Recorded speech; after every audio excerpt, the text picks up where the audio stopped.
This is Dr. Rich Schuttler with lesson number 3, titled Research Maps, as part of the program Chapter 3 Methodology. In this lesson, I'll address what is a research map. I'll also give more information on what research maps are and their value. I will share several examples from some of my mentees, and I'll reflect at the end on a summary of the most important points of this lesson. What is a research map? A research map is merely a flowchart, and it shows how you plan to do your research in a step-by-step process. If you've ever seen a flowchart for anything in the workplace, or a flowchart that you may have found that gives a procedure or gives you some guidelines in a standard operating process or procedure to accomplish, that's all a flowchart really is. It's nothing that's difficult to produce, but yet it's something that once produced and added to a dissertation can add much value, and I'll share some of the reasons why. It's a pictorial display. In your chapter 3, it would be presented as a figure. Imagine when somebody reads your dissertation, let's just say it happens to be 3 or 5 years from the time it's published, and they want to go into your work and find out how you conducted your research. What was the approach that you took? They could open up chapter 3 and find this figure, which provide them the step-by-step process and how you did everything from recruiting people to be in your pilot test, to what you did with the results of that pilot test, to how you actually went out and collected your data, how you analyze that data, and then how you ended up displaying it. A research map is powerful. As you may have heard, a picture is worth 1,000 words. Now, you're still going to have to explain every step in excruciating details in Chapter 3, but if you put a picture in there, this figure, if you will, of a research map, this flow chart, many people won't even read your chapter, and that's a good thing. What happens often is that when your proposal and dissertation are being reviewed at the university level, they're going to look at every detail, and rightfully so. The publication that you're going to produce needs to be as exact as possible.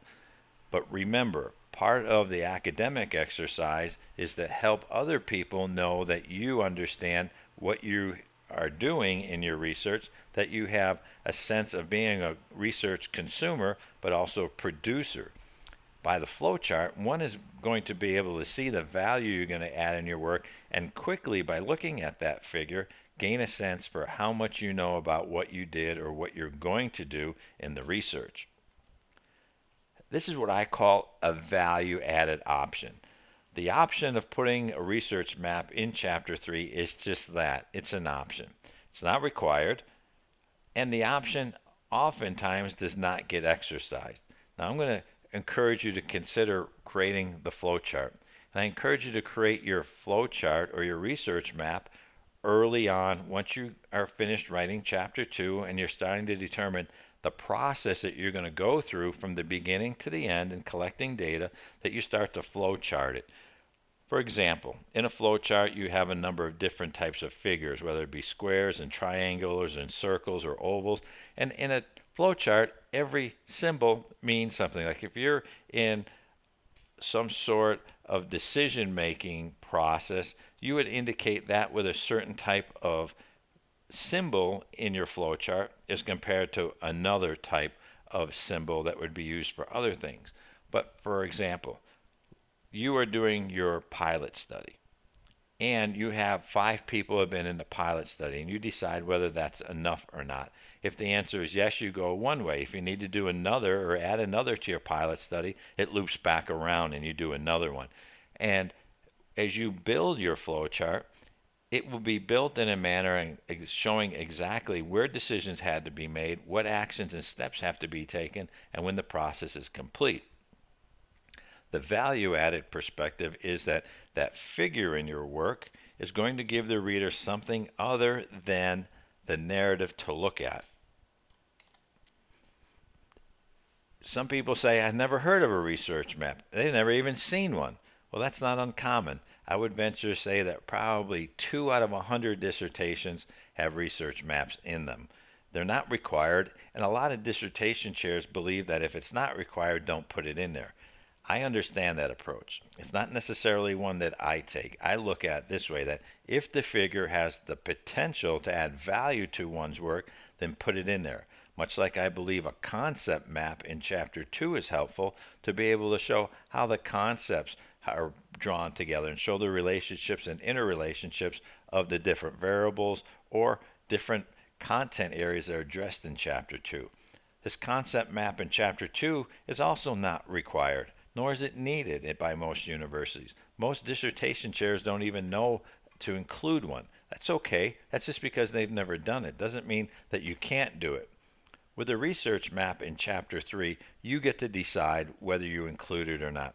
Now, if you decide to include it and you're asked not to or told not to by your dissertation committee, then of course, then remove it.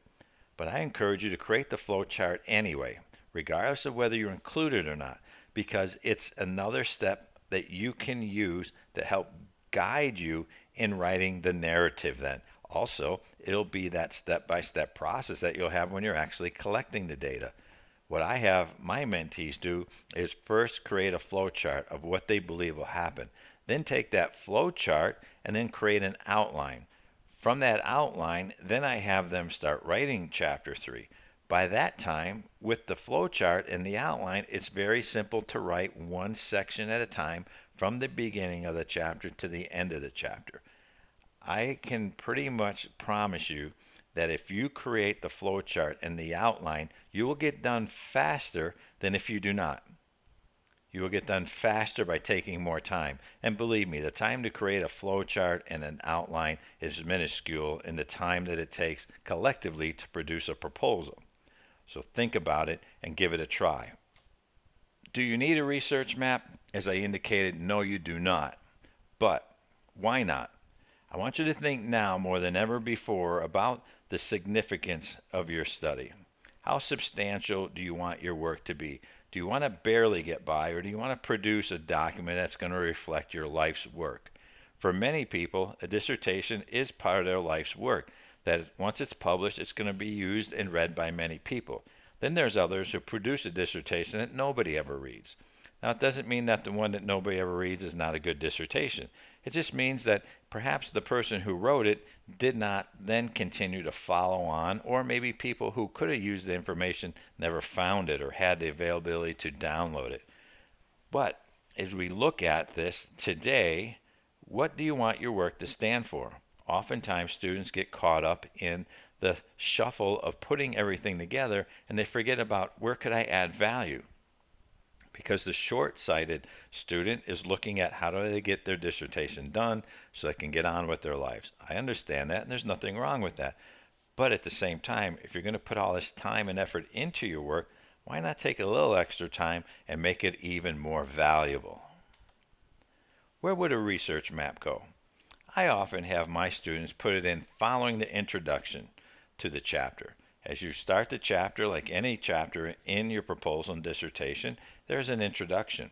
Then I would encourage that the next section be written called Research Map, and then explain what the map's purpose is, then display the map. From there, then start writing the other sections in Chapter 3 from beginning all the way to the end. And that would start, in my view, after the research map. The first thing that would happen is then the pilot study. One would write about how they're going to conduct their pilot study, who's going to be involved with it, and the rationale for creating and doing that pilot study. How to create a research map? Well, there's any number of ways you can do it. You can do it first on pen and paper. Nothing wrong with that. That's how I always do it.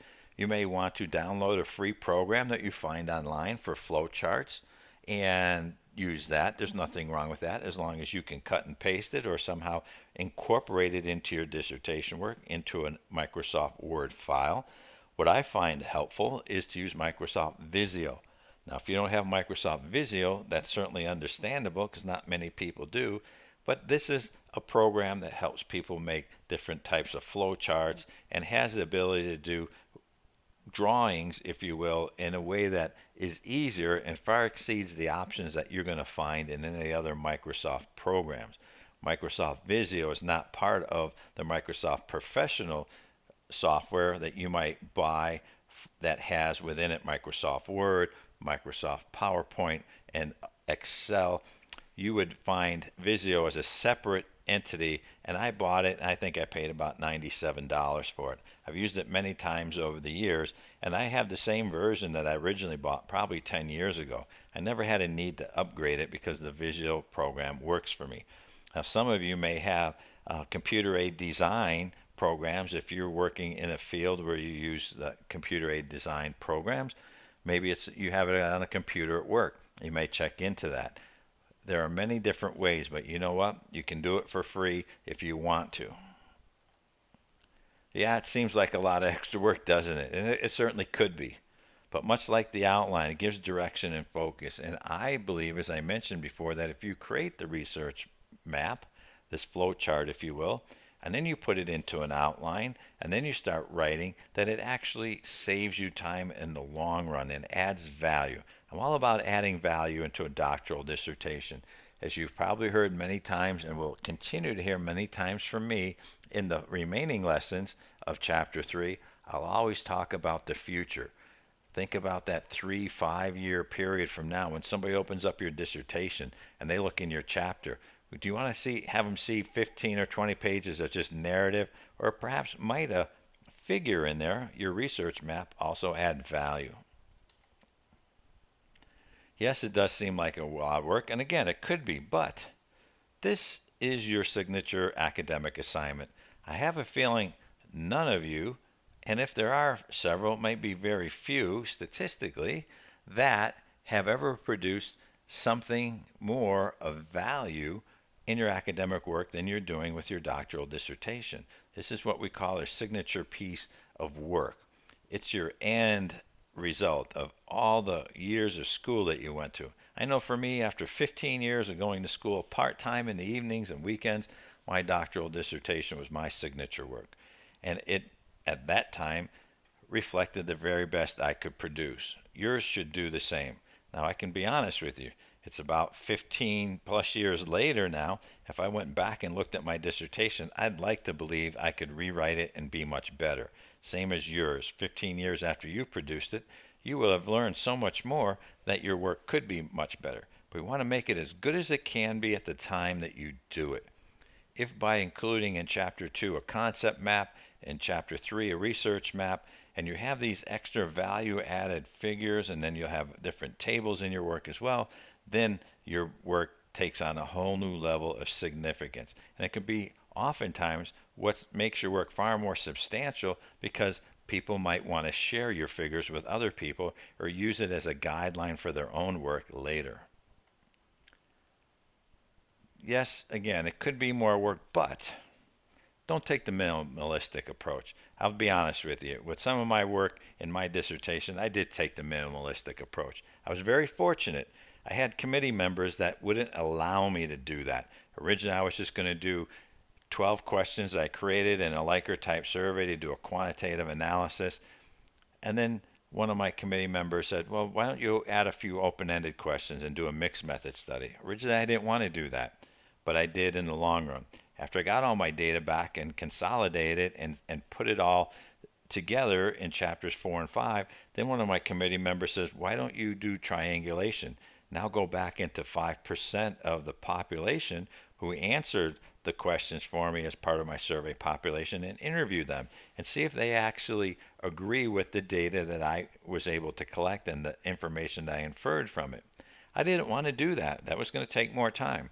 But in the long run, I did do that. And to be honest with you, today, the thing I remember the most are those interviews that I did near the end, because it's the one time that I sat holistically, if you will, with each person and got a chance to talk with them about what was important to me, what I was passionate about, and what they thought. Those are the things I remember the most, those few interviews. And as I look at it and look back to that time frame, I did have this minimalistic approach. In case other people are not encouraging you to add more value to work, please let this be the time that it happens for you. Try not to take the minimalistic approach. I understand you want to get done with this as quickly as possible. Same thing as I did. I wanted to get done. I was using student loans, and the longer it took, the more money it was going to cost me and the more interest.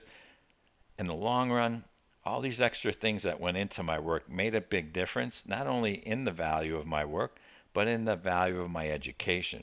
If I wouldn't have done all the things that I'm sharing with you and trying to encourage you to, I wouldn't be able to do it here now. Now I want to do is share some examples from some of my mentees.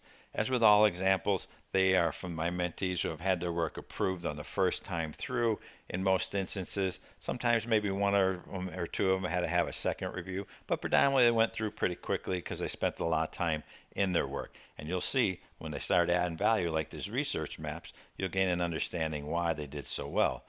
They own their work. I just have permission from them to use their work here. They agreed to let me share it with you because they agree in helping people as much as possible. And if you find the value in their work, please go to ProQuest Dissertations online, look for their names, and download their dissertations. If you find it of great value, I encourage you to email them and let them know how helpful their work has been to you. The first student who's actually now collecting data, he is somebody who has not graduated yet, but he created a map I wanted to share with you. So I asked him if I could, and he was helpful to me and said, yes, Dr. Schuttler, go ahead and please share it. If it'll help other people, that's great. His dissertation is titled Self-Directed Leadership Development in Religious-Based Organizations, a Qualitative Phenomenological Study. Here, you'll see a very simple research map. You can start at the top, recruit youth program leaders. Do they agree to participate? Yes, then they go on. If no, then it goes back to the top. Go back to recruiting some more. If yes, then schedule the interviews. Do they sign the consent form? Yes, they go on. If no, whoop, back to the other way because you have to have what? Your consent form signed. Now this may seem simple to you, and it is very simple. But when it goes inside of his work with a few other research maps, or flow charts if you want to call them, you start to see that it adds value. From the interviews, he analyzes the data. Did he reach data saturation?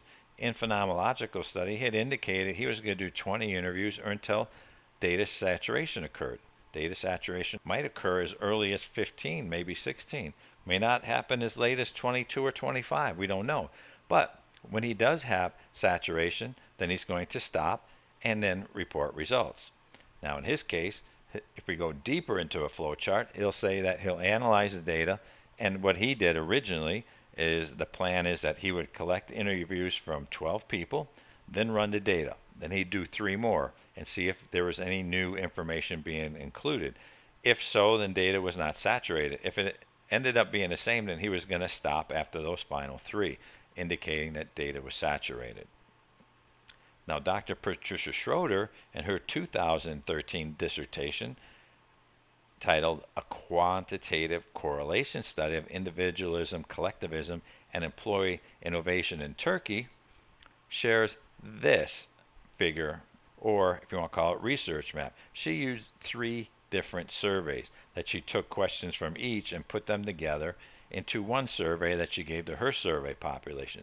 So you can see at the top, across the very top, there's 3 different items: the cultural value questions, the leadership questions that came from my supervisor leadership and communication inventory survey that I have worked with Dr. Ruby Rouse, that's been validated and tested and used in many research studies. And then also she took the employee creativity innovation questions, and you can see the steps that she took. Now, the employee creativity innovation questions, she needed to have subject matter experts validate that, because unlike the other 2 surveys, it wasn't fully tested as much as the first 2 were. So she was in Turkey, so she needed to translate the information from English to Turkish. After that, she had subject matter experts evaluate the translation to make sure it was accurate. Then she did in-person data survey collection. She made it information, you say at least 20 net per region.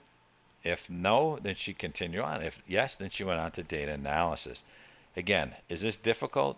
No, it's very simple to put together. If you had this, how long would it take you to put it together? Inside an hour, perhaps. Would it add value to your work? I believe so. Particularly when you see it and you realize once it's put together, if somebody else wanted to replicate your study, they wouldn't have to read your whole chapter 3. Again, it's about value added for the reader of your work later, which is the unknowable today. Now here's another one from another mentee of mine, and you'll see that this research design here is much more in depth. And you can see it starts with exploratory research, the concept definition, and it goes down several different paths. Now this one goes down quantitative and qualitative paths because it's a mixed method study, so there was both. But you can see even here with as much information that's there, how long would it take you to produce this? Sure, a little bit longer than the other two diagrams or research maps, if you will. But here, if you were to read this chapter 3 of this dissertation, you would see how easy it is to follow the flow and get a sense for how this research was conducted. Now here I just kind of blew it up, if you will, so you can see easily the different steps. Some of these ideas may set well for you when you decide to do your own work, and you may take some information out of here that could be helpful to you. Or look, how could you emulate this flowchart in creating your own? Now here, it's not so much of a flowchart where there's decision making like the first one was, but you'll see here it's a flow. So it's more of a research map because it's showing the flow from one place to another. Doesn't necessarily have any decisions, but this is the path that one would take if they were going to replicate the study. Here I just took that diagram again and expanded it at the lower portion of it so you can see a little bit more. You can see as he included, let's just say picking up in the midway, conduct pilot interviews, then final validation based on results. Final interviews, 100 participants. She went down there and then goes combine analysis of all data from the quantitative path and the qualitative path. Compile and interpret results. Presentation of results of research. This is easy to do. Problem is most people don't want to do it because it's also easy not to do. You don't have to include something like this in your chapter, but I encourage you to consider it at least, maybe even talk it over at your dissertation chair and determine, is this something you want to include, a research map in your own work or not? Here you'll see another research map, and it's not so important that you can actually read it all. I didn't put it in there for you to be able to see it that much, but you can actually see how it might look, and you could fit something like this on a page inside your dissertation. Here you'll see the top part of it where I expanded the view a little bit more just so you can get a sense for what this is. You can see the research design map, and it has the title of study, descriptive correlation study of the relationship between social capital and the performance of Six Sigma in a large multi-site electronics company in the United States. As you see, you can see the different steps as this person went through to be able to put their research together. Here's the latter part of it. You can see after he conducted a pilot study, for example, the question is here, a decision point, do you have to modify the survey instrument? If the pilot study would have suggested problems with the questions, he would have had to go back and rework it and do another pilot study. If not, then he continued on and was able to complete the work. Get all the way to the end where he was able to present the conclusions, which of course would be done in chapter 4 and 5. Chapter 4 presents the data. Chapter 5 is actually where you present the conclusions. As part of a reflective summary, this was a shorter lesson, but I think it's also an important lesson. The idea of a research map of that flow chart or the flow of how the research will go. You can think of it this way. If we were both in New York City and we were going to drive to Los Angeles, we might take different routes. I might take the southern route and go down to I-10 and go through Florida. I may want to go through New Orleans. I may want to stop in Texas and Arizona before I get to Los Angeles. You may want to take a northern route and take I-80, maybe go through Chicago, stop there for a little bit, go through Nebraska, and go down around the higher level of the United States and come in through San Francisco perhaps, and maybe even Salt Lake City, and get into Los Angeles, same as I would, but we would both take different routes. Now the value of the research map could mean for those people who read your work years from now, they don't know how you're going to get from New York to Los Angeles. They just know that you're going to get to Los Angeles. They may want to see the different routes and steps that you took because they may want to replicate your study. Or they may see that you took the southern route through I-10 and decide, I'm going to replicate that study, but I want to do it a little bit differently. I want to do it on the northern route. So they take your study and they say, well, exactly the steps that you had done, and now they incorporate their own and they change it to fit their needs. And it's easier for them, if you will, to be able to see what you did with your research to help them later. And oftentimes that's the value of a research map. It can be helpful to you to use that research map, then to create an outline, and then write your chapter 3, as well as helping others down the line. I've also shared a few examples with some of my mentees. Hopefully you find them of value, perhaps even download them. You can look online under research maps, concept maps, and flowcharts. You'll find many different pieces of information that are out there. Again, if you want to create something in Microsoft Word or PowerPoint, you might want to consider using Microsoft Visio. I do believe that education is a lot like life, and just like your chapter 3, the more you put into it, the more you're going to get out of it, and the more other people are going to get out of your work as well. If you haven't been to my website lately, stop by, see what's happening over there at www.drrichschuttler.com. Happy to answer any questions for you. Just email them to me through my site there where it says contact, and I'll be happy to reply to you there. This is Dr. Rich Schuttler, and I hope you enjoyed this lesson. I will see you on the next lesson.